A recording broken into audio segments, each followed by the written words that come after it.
Good evening, everybody. Good evening and good morning, good afternoon, depending on where you're joining us all from. Welcome to webinar series for PMI UA chapter. I really see and give a heartfelt welcome to all of you for the people who are taking a kind time from their busy schedule to really come up and then showing up on this webinar with us. We are really grateful and thankful to all of you guys to come up. And then apparently I'm seeing people are still joining us. So welcome, Marhaba. Greetings to everybody who's joining from different place.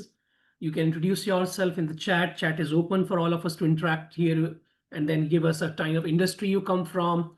And might be you can write hello in your own language. That's also a good one to start with. People will start learning something new about your language and from where you're joining as well. Perfect. I see perfectly things are coming in up. So 40 people have really come up to the webinar so far. Let them come in together because they might be traveling after the work.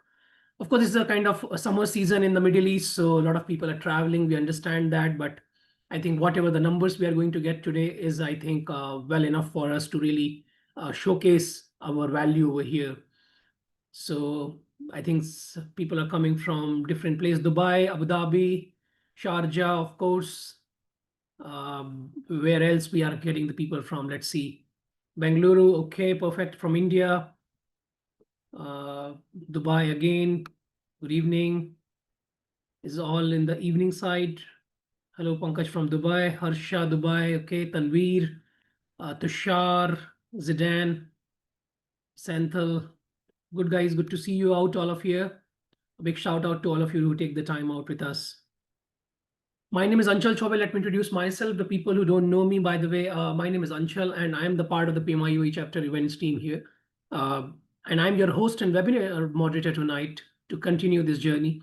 And apparently, this webinar series has been going around since a couple of years already. The people have been attached with the Al Khaliji chapter, and now the PMI chapter officially named down.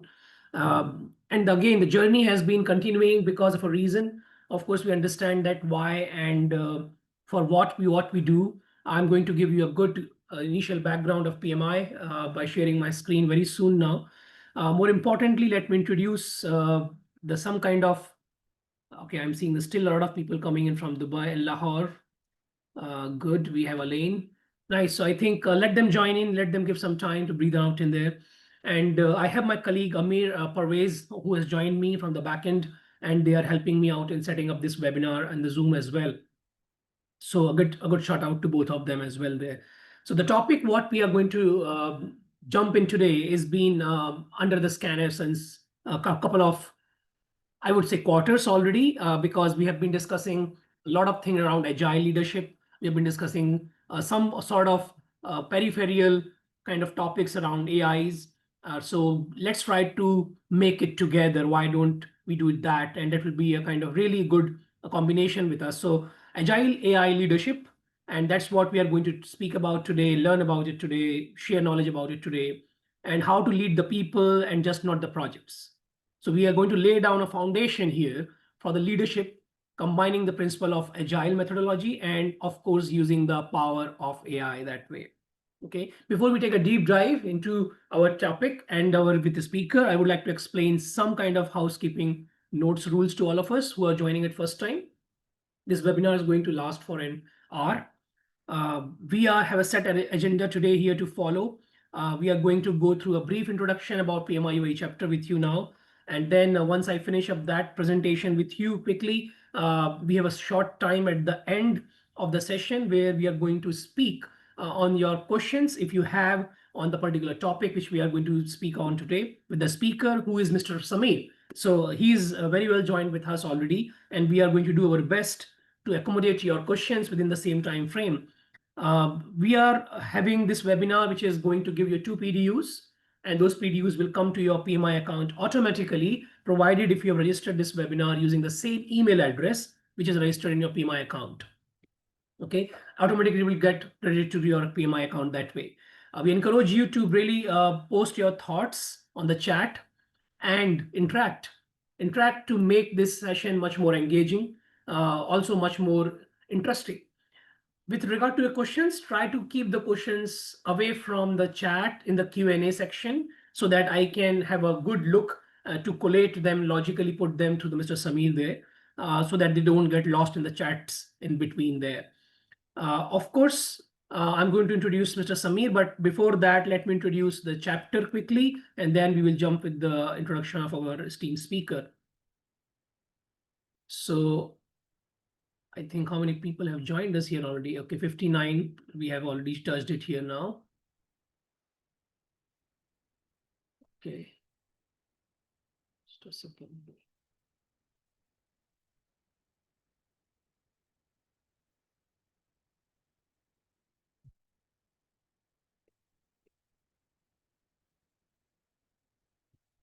Perfect. So let me introduce the chapter to you. So project management is, of course, the institute we all know, which has been around the corner from 1969, and now it has more than 50 years with all of us, which is this PMI is basically the organization, the source for all the things for the gold standard about project management.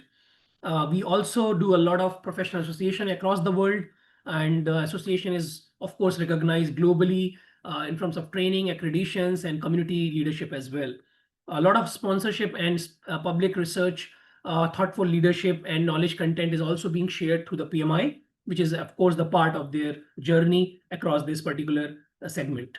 Now, coming to the chapter locally here, of course, the UAE chapter has a vision associated with it, which goes like empower and influence individual with the innovate project economy principles to turn their ideas into the reality. So this vision has been created for the particular reason to go with the mission statement like to disrupt and create value driven opportunities to our chapter members, if you are already the one, and the partners to become really agile, again, which is one of the topic which are going to have embedded into our talk today, and be innovative, be productive in the platform for this growth of project economy together. The chapter is 100% run by volunteers, and it has more than 4,000 active members there. Okay, and it's really one of the top 5 chapters across the EMEA region, which is one of the thing to always get boost about. We focus on the industry leading practices and trends, and we try to serve the community of the project managers, program managers, portfolio managers who are certified in by the PMI or who are looking forward to get certified, to really get them into the offerings of developing their capabilities and believing that this profession is really value and going to add more kind of dimensions to their career growth. So we are all dependent on you people who make this chapter activities as interactive and engaging as possible, because without you guys, this chapter is nothing, just more of a skeleton otherwise. So we try to work for you guys, with you guys, and along with you guys together. The chapter board is led by Mr. Adil Sultan, which is you can see in the center, and rest of the board of directors there who are shouldering the responsibility with him across the different functions together. We have some benefits with the membership of specifically for the chapter if you take beyond the membership of PMI, of course. So these benefits comes now continued from 2025 to 2026. We'll continue with the newer benefits as well, but we have the networking, events, knowledge sharing, and career growth dimension. And this webinar is a part of this event section, which you are seeing in the right side of the pillar over there. We have introduced a couple of new initiatives this year where we are talking about membership corner, where members are encouraged to share their journey on the email address, and then taking their identification, recognition. We try to always publish their segment and articles in the newsletter of the PMI. And then, of course, we have a member spotlight as well. Definitely, if you want to reach and learn more about it, connect with us on the social media channels of PMI UAE chapter. Whole lot of channels are available to you, from the WhatsApp community to the YouTube, where we record all this session, and you can go back to this whenever the free time allows you to go to this particular webinars. We have a membership, volunteering, and general email addresses, which you can utilize if in case you want to reach out in particular segment to anybody of us their way. So that is about PMI UAE chapter and the PMI per se from that angle. Now, let me speak something about our speaker today. So Samir, who is already joined with us with our honor to have him here, he's a vice president representing sales and marketing to one of the software services Voyon over there. And he brings 14 plus year of experience with him across startup environment, corporate environments, and he has been delivering results in the areas of sales and marketing, branding, and of course the team establishments as well. So he's known for ability to scale the businesses, uh, rejuvenate the brands and alongside with the businesses, and also to understand the high performance and the purpose driven team, how to create them out to lead the business success too. And he, in his current leadership, Samir is driving the global business growth and strategies. Of course, he is the entrepreneur itself at heart, and he has been the part of high growth startup ventures, and also the winner of the prestigious Etisalat Startup Award in 2018. And he was a finalist at the MIT Alumni Arab Startup Conference. And the competition was there. And of course, he has the rest of the testaments to his innovative mindset and ability to create that impact in this particular area. He has been the sales head and marketing head. So he comes from that area where really this growth mindset is already there and flourishing around, right? And he has been representing FMCG brand, led the transformation for a traditional family-led business to the modern high-growth startup kind of thing. He is also very setting an example around accelerated growth and bringing the brand value, and of course leading with agile and impact-driven teams together with us. So today we are going to give the stage to Samir over here to understand that, of course, everything is now getting powered by AI. So how his journey with agile leadership and growth is going to work together in this AI along with us. So Samir, I think now the time for you to take the floor, and then I'm happy to have you over here, and audience is looking forward to learn something which is new to them.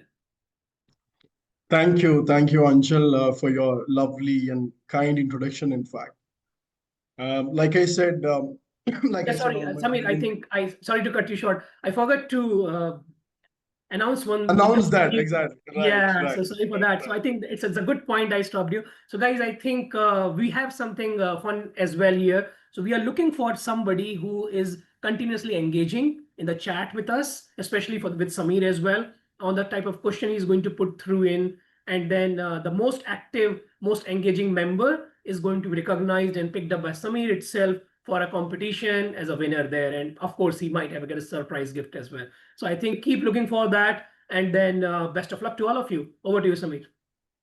Thank you, Anshul. Thank you for bringing that back.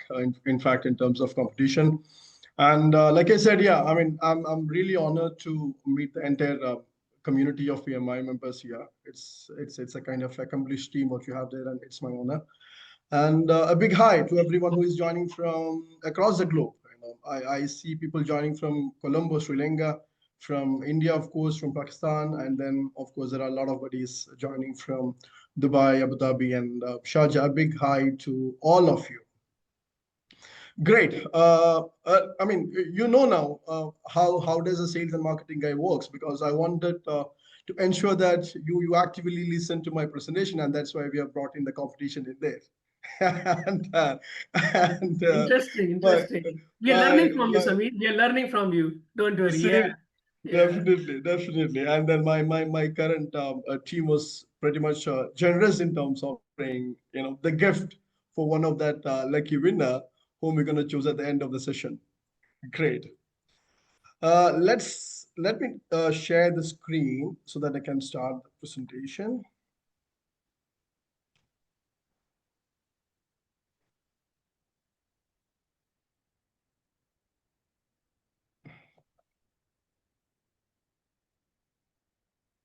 All right.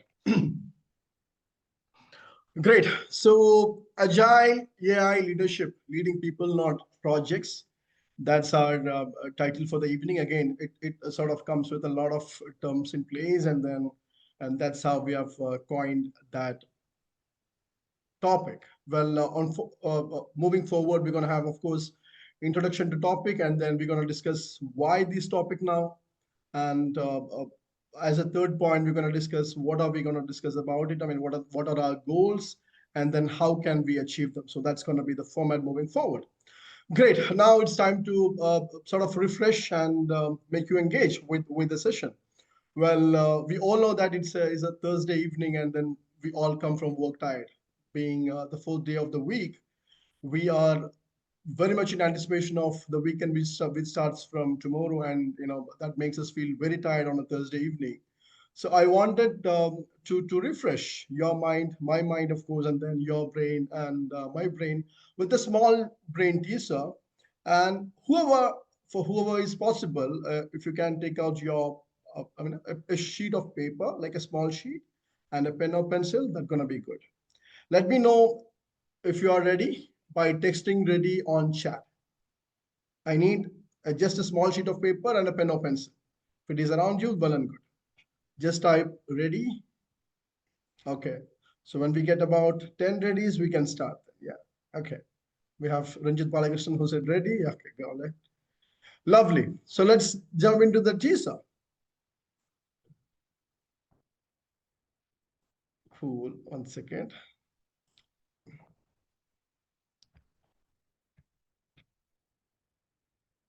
Oh, yeah, it works. So this is the puzzle. Can you draw a square with 3 lines? A square with 3 lines. Your time starts now. You have got 30 seconds. Try drawing a square with 3 lines. So they have to draw, or they have to say yes and no when you say No, they had to draw. They had to draw and show to me. Yeah, I think the instruction how was not. they cannot share the screen with us, so they have to post it in the chat. Oh, is it? Is it? Sorry for that. Then. Yeah. Okay, that's not a triangle. Can show it to you. We can share. Okay, lovely. So as I understand that you cannot share the video, I would seek your honest opinion. When I'll show the result on how does it look like, and then if somebody has sort of imagined or sort of envisioned that kind of a square in mind, then type yes on chat. We believe that you're going to be honest with us. Well, can you see the square? You Yeah, you see a square and then 3 lines inside. Yeah, correct. Great. So that's how we draw the square with 3 lines.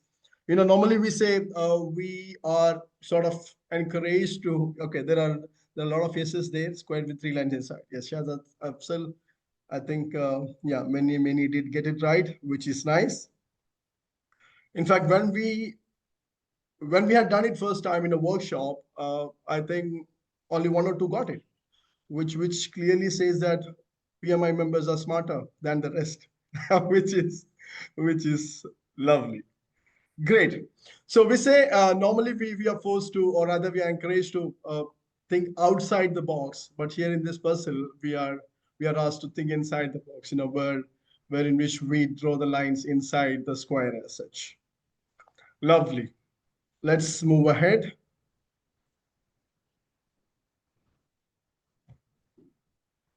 Okay, so here is a question to you.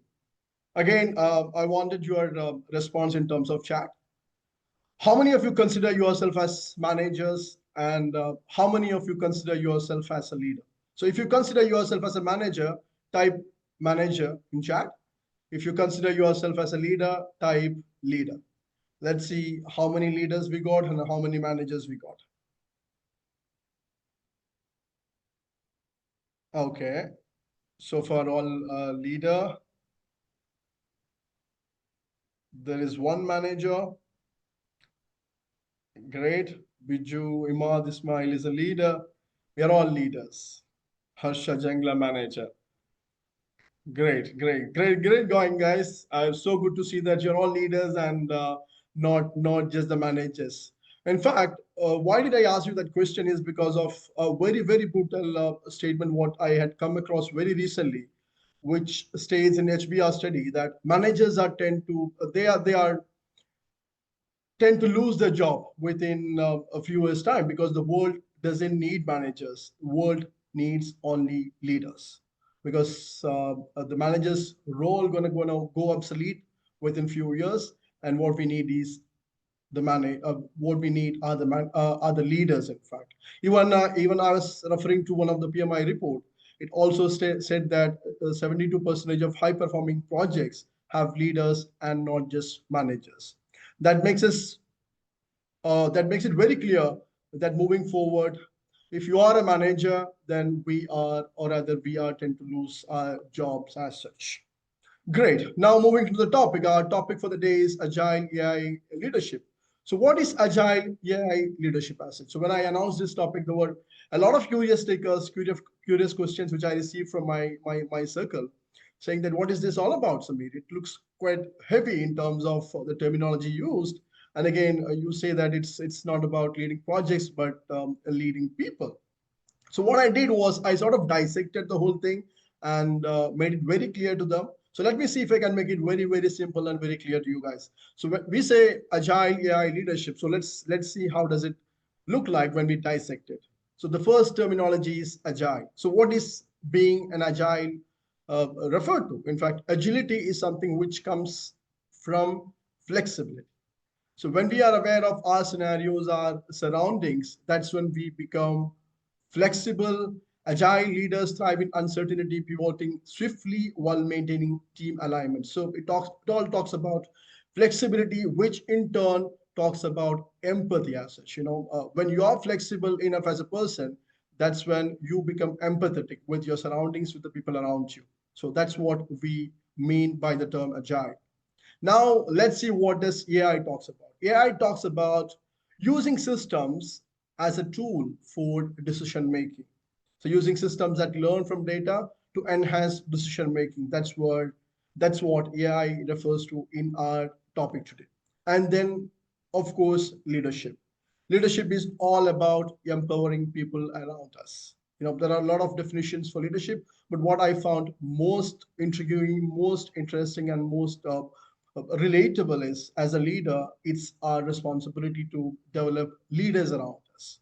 So in short, if you say who is an agile leader, it's a person who drives with empathy, who has empathy, who drives with data driven decisions, and then who believes in empowering people around him.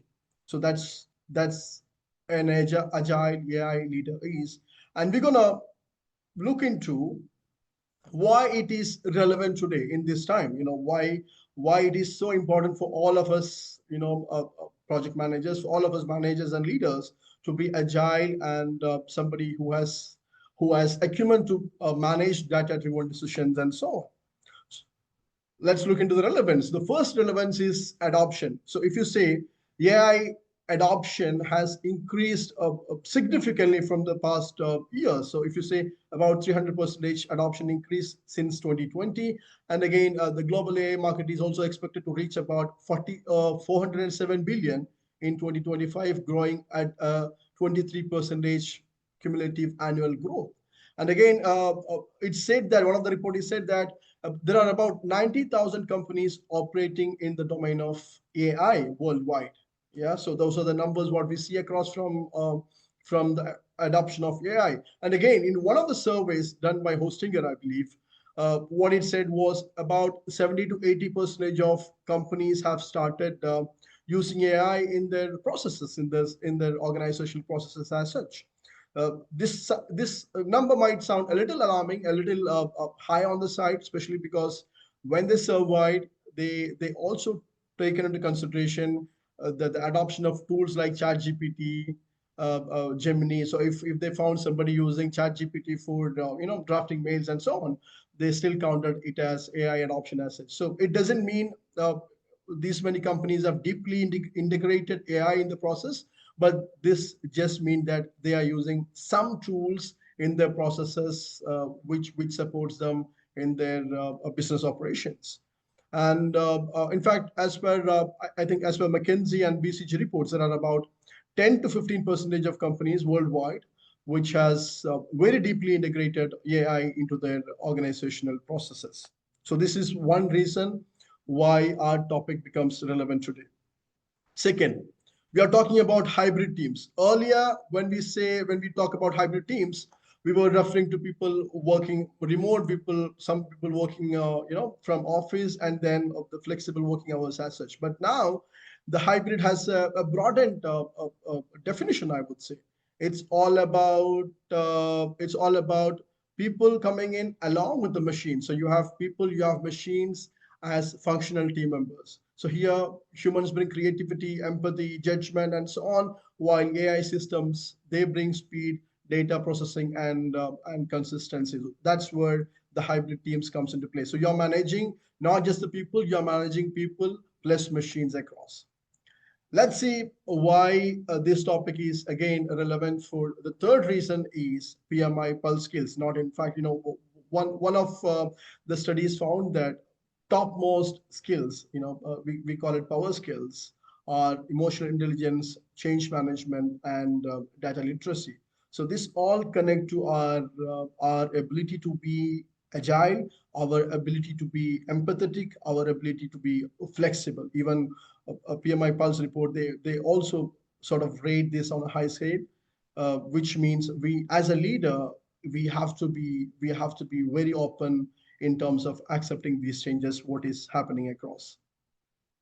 Great. Now let's see what is the fourth reason why this topic becomes relevant in today's market. In fact, being a leader who is driven by empathy, collaborating teams, and empowering people around us makes us irreplaceable. Because most of the transactional jobs are said to be carried out, or rather, taken up by the agentic AIs as such, moving forward. So what would help us to be remain in the position, or be remain in the roles, are the ones which are mainly humanly in nature, which talks about our empathy, our emotional intelligence, and so on.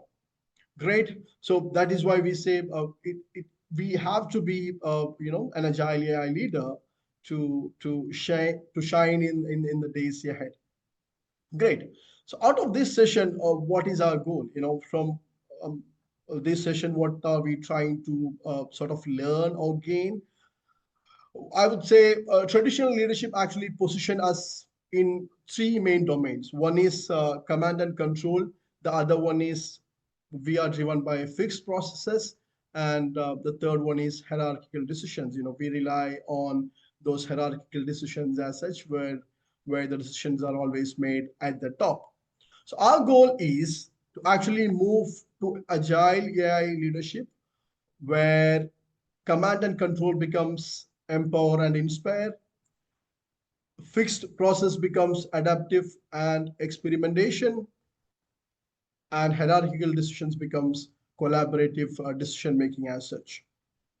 And again, this shift is not optional anymore. We are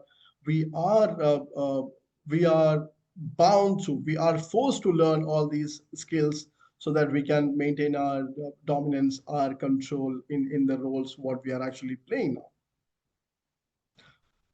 Now, I would call it an introspection time, because each of us might be having a different leadership traits. So for some who finds command and control very close to that heart, would find adaptive experimentation quite easier. Likewise, for some, hierarchical decisions might be tougher, but again, collaborative decision making going to be easier for them. So we all fall into different categories. So there could be people who find all of these tougher, but again, there could be people who finds at least one of these tougher. That's where we stand. So I would love to know from you, before we move forward, on what is the one thing you find tougher. Do you find you find it very difficult to move out of your command and control mode, or you find it very difficult to sort of adapt to the new culture with experimentation and so on, or do you find getting a collaborative decision making is tougher? May I know what do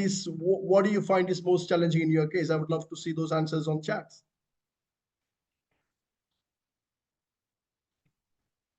I would want I would want to know from you, what do you think personally is this stuff for you? Or do you think all of these corrective actions to break project on track? That's what Michael Smith says. Some says difficult to follow traditional leadership. Yeah. Some say, yeah, bringing collaborative, decision making is tougher. So let's see how we can actually do it. I mean, like I said, each of us have different challenges. If each of us have, a different strength and weakness. So let's understand our strength, and then let's see how we can work on our weakness. Mr. Muhammad Allah says, some projects or clients cannot really adapt agile processes. That's indeed true. As I have a team consists of AI employees, I really don't need that. David Adib, that's an interesting point of view, and that's something which we really can discuss about. Ranjit says being in corporate environment is very difficult to change the process. Yeah, that's where we talk about organizational transformation, isn't it, Ranjit? Agile AI leadership goals have been relevant even before AI advent. That's indeed true. Uh, okay, there is a skeptical statement from Mohammed Mutawa where he says people won't accept agile. So let's see. I mean, of course, there are going to be a lot of opinions, a lot of perspectives on this topic, and let's see how we can sort of work on this and become the agile leader. What the time calls for. Great. So, like I said, our goal is to move from command and control mode to empower and inspire, from output obsessed to people focus, from fixed process to adaptive and experimenting in nature, and then from hierarchical decision making to collaborative decision making. So, let's start with empower and inspire as such. So in Empower and Inspire, we talk about people. So our goal is to empower people around us. Our goal is to empower the colleagues, the team members around us, and find, or rather make them the leaders of tomorrow. So let's say the first one is delegate. Delegate, we often find delegation as a very tough process. In fact, there are a lot of reasons for that. I was actually reading a book, which is named as Developing the Leaders Around You.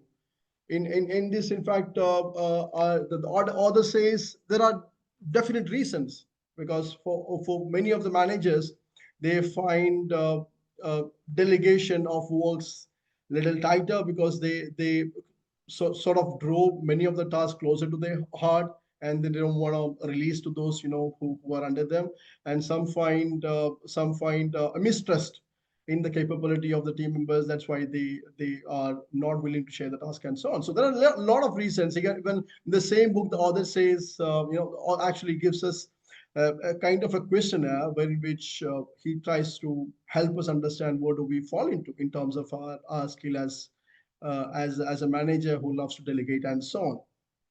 So the whole idea is grow a leader and growing an organization. So how do you grow a leader? You grow a leader only by delegating the task to them. The second one is coach, being a coach. Now, like I said, it's for the leaders. It's very important to be a mentor as well. So, for you to become a coach, you have to move from commander to cultivator mode. You stop directing. You start developing the members. You help team members grow skills and their confidence. And as a coach, you ask more to your team members, and then sort of less your instructions, and talk. They say tell less, use powerful coaching questions to unlock solutions from your team rather than giving them answers. And then, of course, it's very important for a coach to feedback, give right feedbacks on time, so that we can develop the people around us. And this is where AI can play a part. AI can definitely give performance metrics, but it can also give you meaningful, context and encouragement that turns data into development as such. So encouragement is one key aspect of a coach. Now let's say, what is a third one on the ways to become, a manager who is very keen on empowering and inspiring the people around him. We say celebrating autonomy. So when people feel trusted and supported to act on their own, they become more engaged, they solve problems faster. It actually builds their confidence and innovation capacity. We all know about Google policy of innovation time, where they give about 20% of work hours for the company's employees to work on the projects of their choice. So this is kind of a celebration of autonomy. And in fact, we should develop it as a culture in our company to praise a team member who tried a new method to complete a task, even if it hasn't come out perfect. So those are kind of methods by which we can celebrate autonomy as such. So the first one, like we said, is to move from command and control to empower and inspire. And three key aspects there is to delegate, to remain as a coach, and then we should start celebrating the culture, yeah, sort of bringing in the culture of celebrating autonomy as such. Now, in fact, this is a poem which is being written in a very, I think, it's a bestseller. In fact, not I think, it's a bestseller. So can you go through this poem? Are you able to recall which is this poem? Men are born soft and supple, dead they are stiff and hard. It's a poem written in.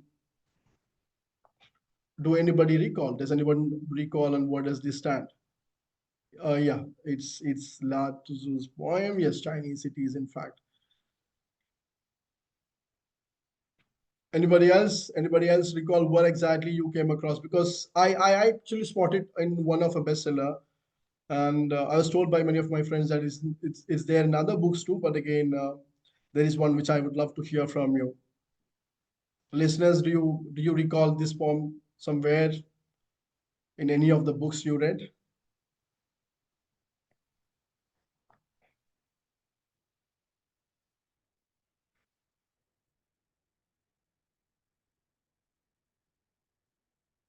Waiting for your answers. No, no. Shahzad Afzal said no. Great. So how many of you have read author, but not this poem? Okay, great. Harsha Muhammad said no.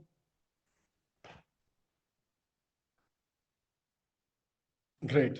So, well, how many of you have read this book, Atomic Habits? It's a bestseller, and I'm so sure that many of you now, Shahzad Afzal says yes. So many of you would have read it. And at the very last is a portion where the author actually talks about this. Yes, yes. Now we see a lot of yeses there. Good to see that. I'm so sure that many of you would have read it. Great. So this I don't remember this poem. Okay, it happens.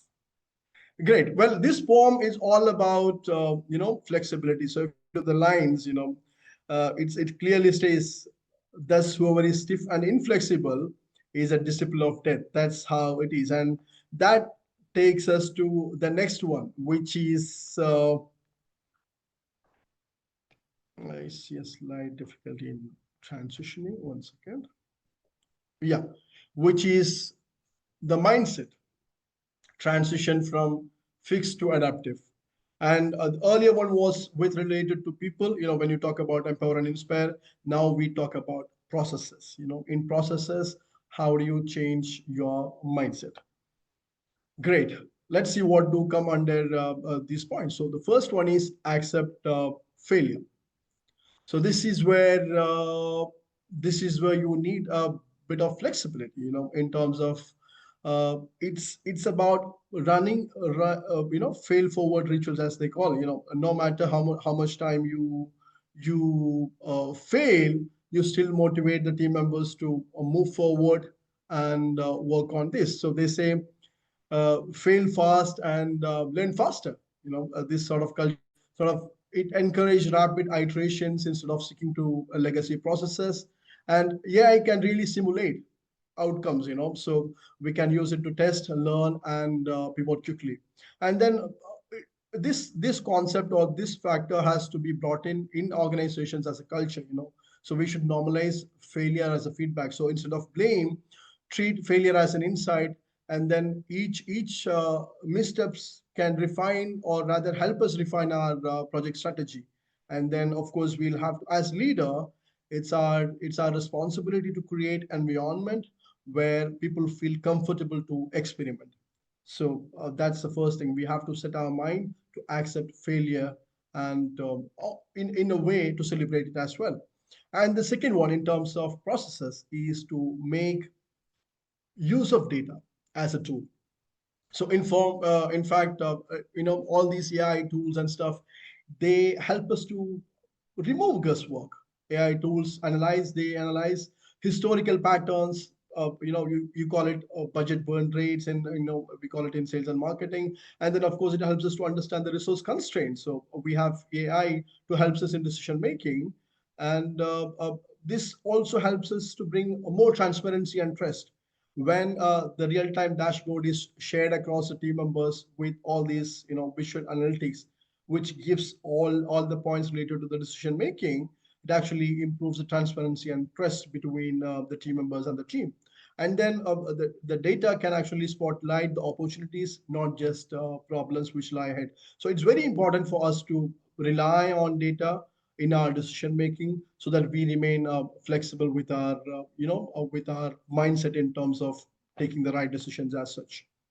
Now, moving on, how do we cultivate the mindset to move from fixed to adaptive? The third point here is reward learning. So this is where a man becomes open to change when he sees an opportunity to, or rather a need to change. A need to change is recognized only when he finds something new, isn't it? So this is a culture which we can really bring in into our organization so that we can celebrate again this kind of a mindset shift from fixed to adaptive. So recognize curiosity as a skill. Somebody who asks you questions, who asks you details about the project in terms of his deliverability, in terms of its success rate and so on. So those things gonna be mattered, and then those things gonna be very helpful in developing a good team around us. And then we should shift our focus from output to growth, when which we upload learning efforts, not just results as such. And then the third point which I would love to highlight in terms of this particular point is about making learning visible. You bring a lot of gamification in the process to bring it as a culture that people will be motivated, and will feel very encouraged to continue learning and to improve oneself as such. Now, okay, so before we move to the next point of hierarchical decisions, Adam Grant is somebody who I rigorously follow. In fact, he has a very rich background of organizational transformation. He is an author. He's written many best-selling books, and then he always says that, and if you read it, it says silence is not always a sign of disengagement. It is sometimes a symbol of deep reflection. The quieter people in the room are not refusing to contribute, they are choosing to process before reacting. So it's usually better to think without speaking than to speak without thinking. So as leaders, when we get into the next aspect of hierarchical decisions, or rather, moving away from hierarchical decisions to collaborative decision making, this is one aspect which we need to look into. We need to ensure that we forces everybody, or rather we motivate even the silent one in our team, to put his contributions forward. And again, like I said, empower and inspire was with regards to people.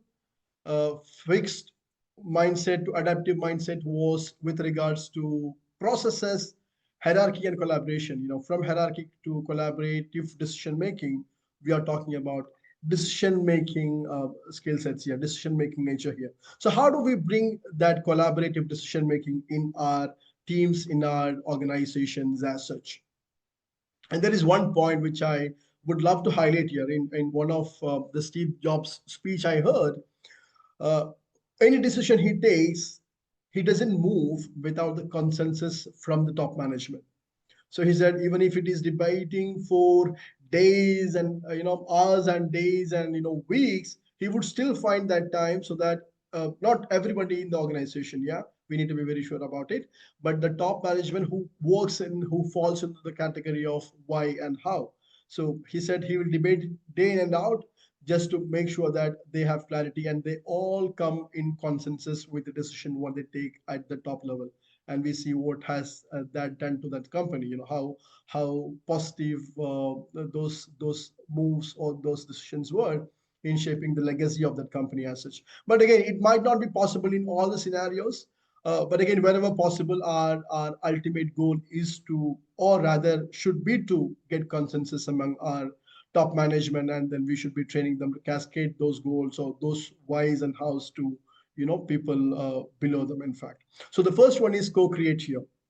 So we co-create strategies. So how do we do it? We involve the team early in shaping the problem, not just executing the solution.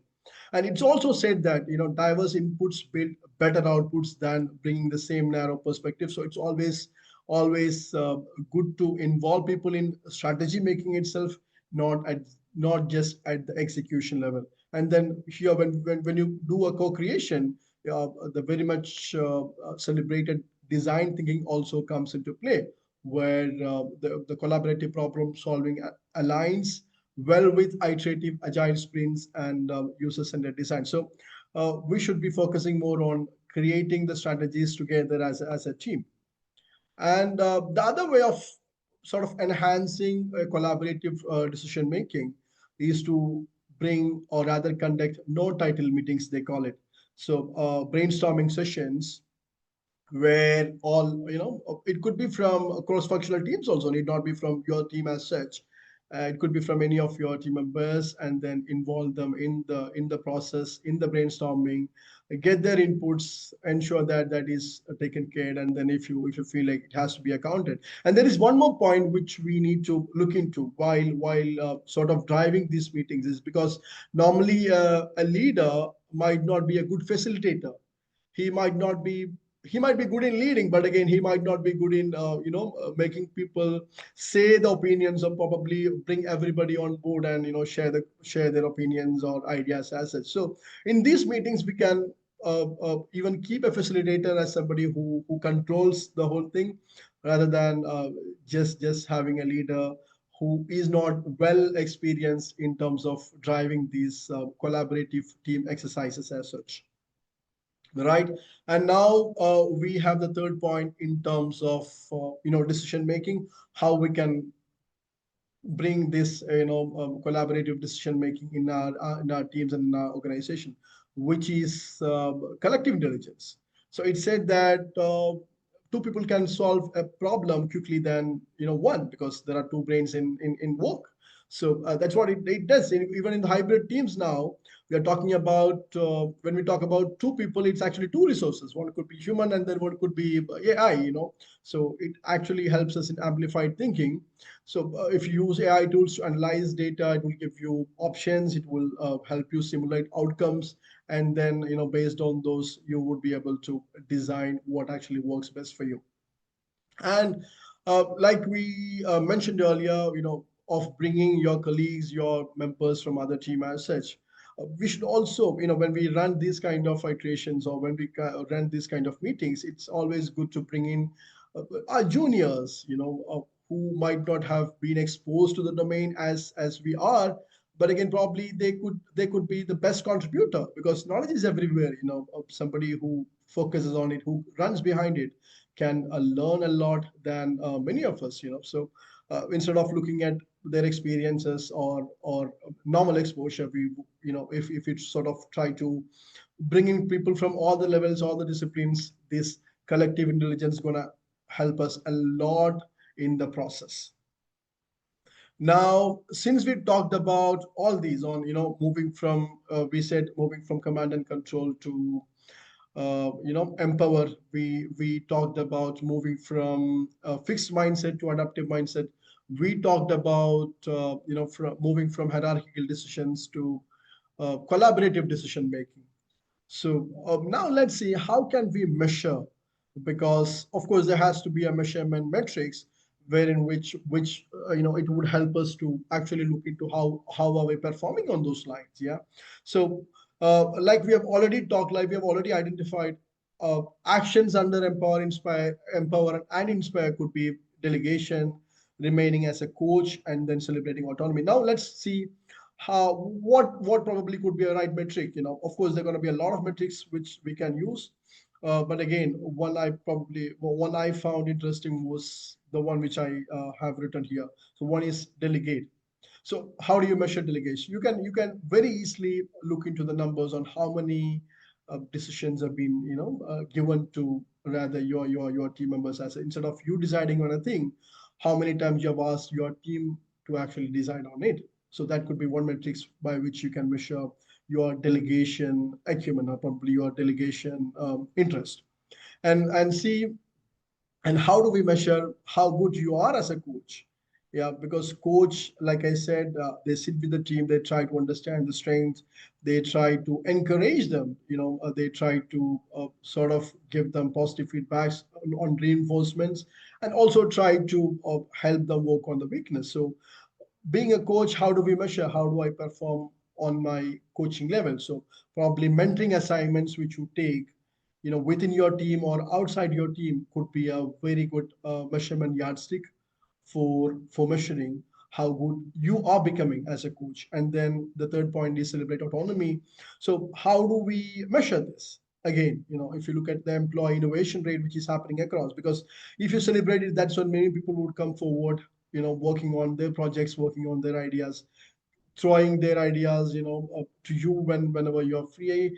If you bring process in place where in which they would be able to share their thoughts and ideas, you would be able to measure it by, let's say, on a monthly basis. You would be able to measure it on how do we, or personally, how do I rank in terms of celebrating autonomy as a leader. Now, if you go to fixed to adaptive mindset, of course, like we identified earlier, set of actions which can enhance that transitions are, of course, accepting failure, a mindset to accept failure, and then of course relying on data driven pivots to make better decisions, and then bringing a culture where we reward learning. So how do we measure this? So let's say in accept and failure, uh, if you look at the metrics on smoothness of plan B activations, would tell us how open we are in terms of accepting the failure as it is, and then opening up new avenues and new options in terms of bringing new plans in place. If you look at data-driven pivots, again, one of the metrics could be team morale during disruptions. It's along with us being, or us transforming from fixed to adaptive mindset in our leadership journey. It is always important for us to take our teams and subordinates across, so that they also grow along with it. So this would be one option where one way, I should say, one way where you could measure how good you are in relying on data driven results, and on its numbers and matrices, in sort of enhancing and refining your decision making as such. Now, if you go to reward and learning, like we mentioned in the earlier celebrate autonomy factor, this is again connected to it. So if you look at upskilling participation, your participation from your team members in terms of training they undertake, in terms of courses they do, so if you can get a measurement of it, you would really see how rewarding, or rather, what is your style of leadership in terms of promoting continuous learning and growth as such. Now, if you go to the next one, it talks about hierarchy to collaborative mode. Yeah, here uh, there's a couple of, I mean, not couple, a few of the actions what we have discussed were, one is co-create strategies, where we're bringing the teams to create strategies, not just executing them. We also talked about no title meetings, where in which you bring in teams from different domains, different disciplines, and from different ranks, yeah, to involve them in the process and in decision making as such. And then the third one which we discussed was collective intelligence, where we have understood that two brains is better than one, and it also talks about using AI as a tool. So now let's see, how do we measure this? How do we measure my ability as a leader to co-create strategies? So probably one metrics could be number of, or percentage of decisions you made, at the team level, not just by you as such. And again, if you look at the second factor, no title meeting, number of disciplines or probably number of departments you have involved in, any of the processes or any of the decision making could be one area or one area of measurement, which will sort of identify, or which will sort of help you identify how do you fare in these metrics, in these yardsticks as such. And then of course collective intelligence. This is from the understanding that in a collective environment, people would be able to solve the problems faster. And this could be measured by identifying the time. So if you have identified a problem, you can probably measure how long it took for your team members to solve that and come up with a solution as such. So these are the metrics what we could bring in to measure our hierarchy to collaborative decision making. Like I said, moving forward, how do we bring into our practices? Of course, we learned about the need to change, the steps to change, the metrics to bring in. So how do we bring into practice? So what I suggest is probably have a timeline of 30 days where you measure how do you rate on this. You measure your goals, or rather you lay down a set of goals saying that, okay, this is what I'm going to focus on. Let's say I identify me as somebody who is not good at collaborative decision making. So you keep it as your focus area, then list down the goals in that, and then set it up. Then you execute it and then review. So that's how you actually measure the progress. That's how we move from the traditional leadership to agile AI leadership as such, and that's how we grow along in the process. Before I conclude, there is one more story, in fact, which I read in a book called Understanding Psychology. Again, it's a very good book, which helps us understand ourselves and again people around us. So there, the author talks about something called self-fulfilling prophecy. So when I read it, it's actually a very good, a very strong power within us, because this story is related to empowering people around us. So this is a great power vested in all of us as human beings to make or break people around us. So there is this research story where in which a group of researchers have identified a very low performing student in a school, and they identified the spot where the teachers also sit during the lunch break. They went close to them. They sat very close to the teachers and started talking very high about this particular student who is faring very poorly in all grades. Let it be curricular activities, non-curricular activities, and so on. So they started saying that we have identified. The researchers started saying that we have identified, a patterns or a behavior in successful people, and when we identify that, or when we match that with this particular student, we see that this particular guy gonna be a successful person tomorrow. So they started talking all the good things about this particular kid, saying that he's gonna be a champion tomorrow, he's gonna be so successful tomorrow. And now see what happened. These teachers overheard that, and these researchers came back again after a year, and they were really astonished. They were really astonished to see that the whole scores, the whole performance of this particular kid has transformed from a low performer to the champion in the class. So what has changed there? The only thing changed, in fact, they were really bluffing. All the points which they said in that discussion was all false. Statements which they made as part of the research. So what changed was the teacher's attitude towards this particular children, or this particular child, I should say. And with an understanding that this guy or this child gonna be a champion tomorrow, they started interacting with them in such a way that he levels up. He sort of felt encouraged. He sort of felt motivated, and then in a year's time, he, from a low performing rank, he sort of elevated himself to a high performing rank. So this is what it does. So if we all as human beings have a great power in us to empower people around us. So let's make to let's use them. Let's use that skill or that power to make the people around us, not just to break them. Thank you, everyone. So that is it from me. Thank you, Samir. Thank you so much. I think you are spot on time. And I think we covered whatever we tend to cover over here. A couple of things, of course, you have run through. I think what took my attention was around the, of course, the fast and the adaptive mindset thing and the growth mindset thing. What you were telling is that how to measure that out. You know, I think that is very premium thing, because we have been learning around the adaptive mindset, the growth mindset. But apparently there was no parameter as such to really understand that how effective is it really churning it out, because we say fail fast. Okay, but fail fast doesn't mean that you have to understand that how many failures you have gone through, okay, or how many success has come through after how many failures.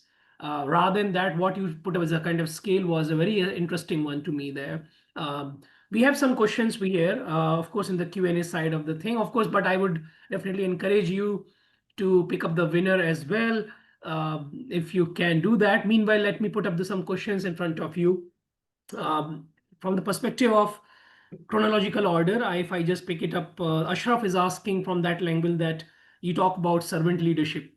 Okay, and now how a servant leader should apply his authority, as in certain situations we have to use authority in order to achieve the desired result. So how the servant leader now effectively position the authority aspect in their leadership. Understood. In fact, very good question, Ashraf. Thanks for bringing it out. And servant leadership, like we often associate servant leadership to completely other to our members around us. Fully sacrificing our goals, our passion, our interest for the sake of others. But again, that's what our communication styles. If you see, when we say assertive communication is always considered to be an asset to the leader. So that's where our communication style going to help us. Need not be harsh, need not be arrogant. But again, if you're very assertive that, okay, this is what I intend from you as somebody who actually works with me, or somebody who comes along with me, this is what I intend from you as a member, or rather as a follower. Uh, it's upon you to deliver it. So servant leadership doesn't really force us to compromise on our values. So if we have a set of goals, then definitely there has to be a process in place, which helps us gain those goals. So if somebody is forcing us to compromise on process, then definitely that's where the assertive communication comes in handy. And then we should be very assertive in telling them that, see, Samir, this is not the way it works. There is a process, and then you'll have to adhere to it. Hope that answers the question. Thank you. We have another question from Dhruva Raj, asking about practical example around delegation, coaching, and autonomy. Can we throw some light from that angle to some kind of practical example to showcase it? Definitely. So there is one which I recently did with my team. In fact, we were finalizing on AI tool to enhance our outreach program. So we have a team member of SDRs. We call it sales representatives. So what I instead of me taking the ownership, what I did was I asked them to look around for the solutions which they find good enough to solve this problem. So we all know what the problem is. The problem is we are not able to reach out to as many what we intend to. So we need a solution which can help us in that. And we actually, that's what in fact I did, personally with my members. I asked them to sort of identify the solutions which they find good, and then come up with its strength and weakness, its plus point and negative points as such. And then we had about 5 solutions listed down in the team by different team members, and then we finally chose one. So that could be an example for, instead of me putting those efforts, looking around, all these chat GPTs or Googles as we call it, and then spending my time, the team, and they would be happy to do it, So be it a smaller task, be it larger task, if it comes from a leader they admire and they respect, they will be happy to do that for the leader, and they'll be happy to put forward their findings for the decision making. So that's one for delegation. And the second thing was in celebrate autonomy as such. And in fact, even in my slide I had given an example where Google sort of tells the employees to spend about 20%, and that's a culture which is followed in many organizations. Yeah, even in many organizations I worked, we get about 1 hour in the morning, 1 hour or half an hour in the evening to sort of work on enhancing our skills, enhancing on our projects and ideas. So, and that's a practice which is adopted by more number of companies these days, and everybody understands that the power of that, power of celebrating experimentation, power of celebrating autonomy in the organization, and that's in the rise. Thank you. Vishal is asking about empowerment. Just in a very quick format, empowerment, is it like no management or no micromanagement? Just in a quick way, how can we define the empowerment around it? And Vishal asked, Vishal and Vishal. Angel, I would say it's about developing them. That's it. Okay. It's about developing them. You probably have somebody who has joined your team today with, Okay. let's say, skill rates of 6 out of 10. And your responsibility as a leader to take it to 10 out of 10. Okay. Perfect. So I think it's not micromanagement. It's no absence of management. It's more about nothing to do about management, but it's more about development of your colleagues and your peers and your team that way. Okay. Perfect. I think we have a couple of more questions. Do we have a time this much? I'll try to keep it short with you if possible. David is asking about organization, how to show organizations that the leaders are better than managers.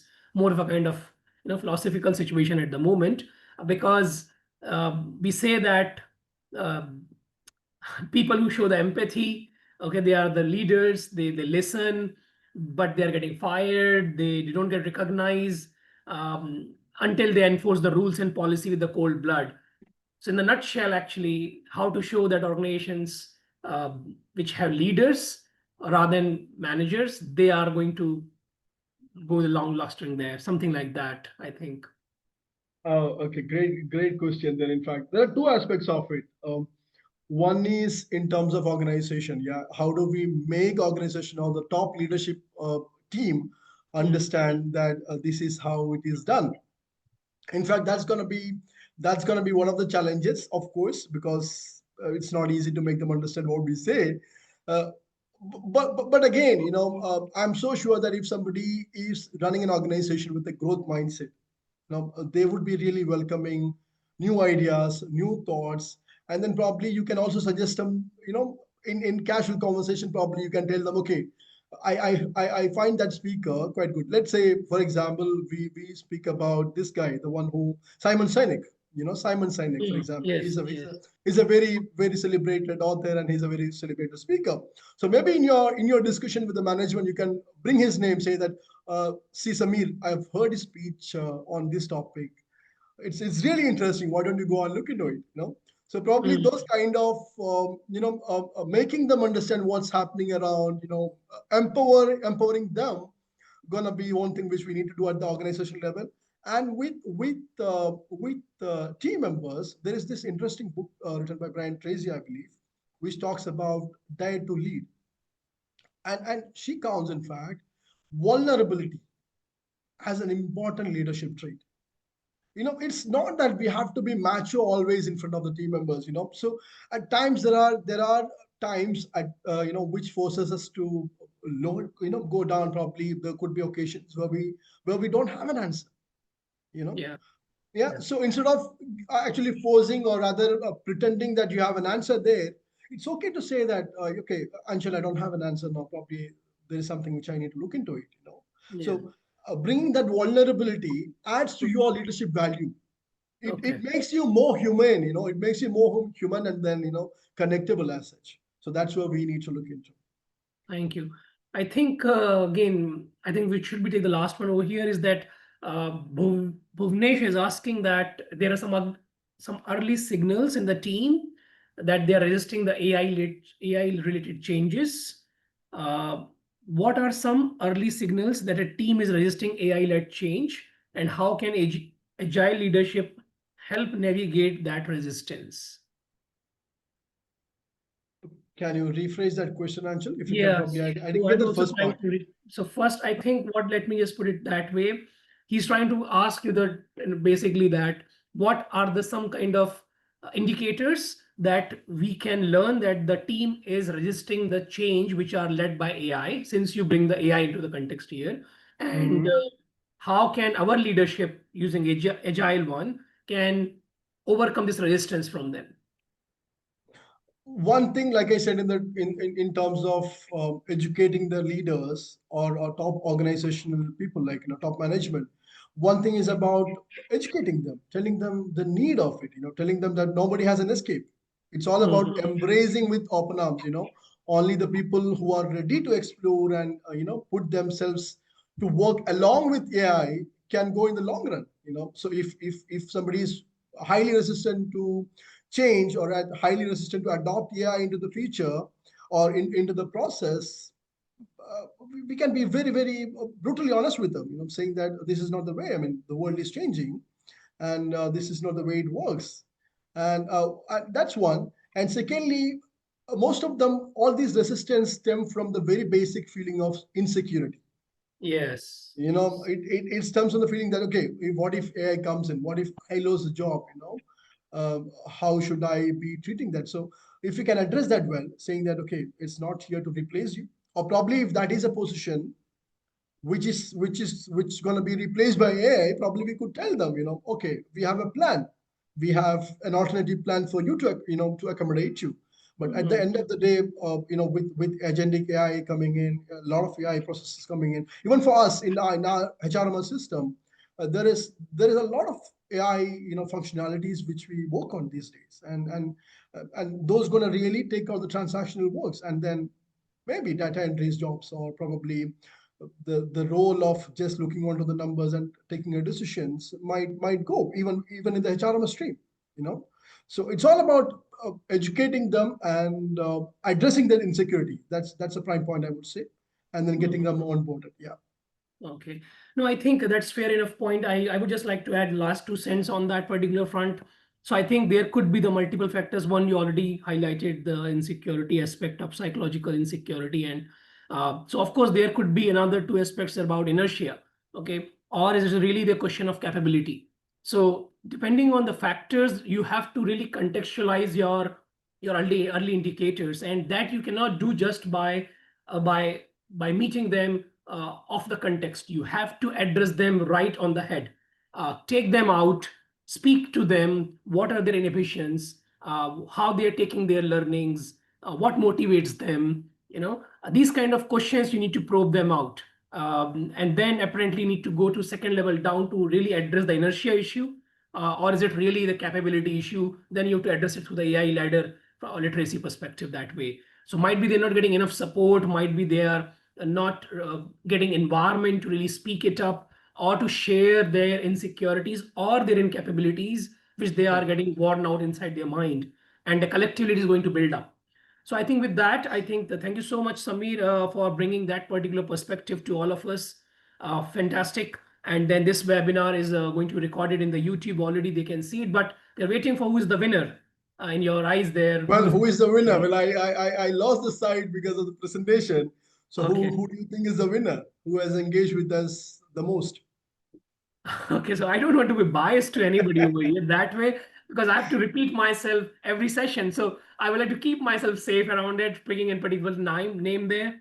But here, looking at the chats, there are a couple of people who have been doing this job and they tried it very well. I would say I can speak out some names without singling out anybody else, but I've been listening and seeing the messages. Harsha was there. Uh, Sharbaj or Shazad was there, who has been vocal around there in terms of the comments with you guys. And then there was one more person I can figure it out recently. Is Nasir was there, I believe. So the couple of There, people I see that there is a suggestion that give it to our moderator. I think let's go with that then. you don't want to play the safe and political that way, right? Well, Anchal. So I decide the winner now. So it's gonna be our moderator for sure. Anchal, thank you for putting a great show, in fact, and then thank you for adding your valuable points as such throughout the session. And so this is gonna be the gift for you. I don't know whether you read it. Did you read that? Uh, No, cannot. Okay, great. So this is gonna come to you as a your query. your background is blurred, so we cannot see what you're showing. It's One not correct. second, one What second. is that actually? Let me see if I can change the background.